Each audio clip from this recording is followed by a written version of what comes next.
আমরা এই মুহূর্তে ঠিক এই প্যাচটা দিয়ে বেরিয়ে আসলাম, আর এখানে দেখো একটা ছোট্ট রেস্টুরেন্ট আছে, এখানে আমরা মোমো অর্ডার করে দিয়েছি আমাদের চারজনের জন্য। জাস্ট এই প্যাচটা থেকে বেরিয়ে আমরা বাইকটা এখানে রাখলাম।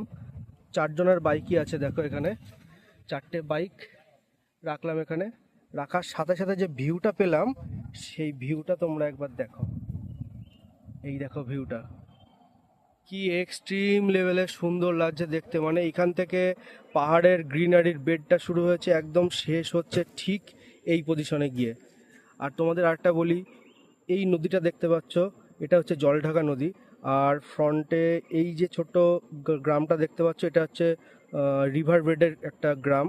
আর এটা হচ্ছে ওখানকার পাওয়ার সাপ্লায়ার, মানে এখানে কারেন্ট, এখান থেকে কারেন্ট দেওয়া হয় সবাইকে, সবার বাড়ি বাড়ি কারেন্ট পৌঁছে দেওয়া হয়। আর এই সামনে যে পাহাড়টা উঠে যাচ্ছে, আর সামনে এইখানে দেখতে পাচ্ছ আশা করি, এই যে দেখো এখানে ছোট ছোট যে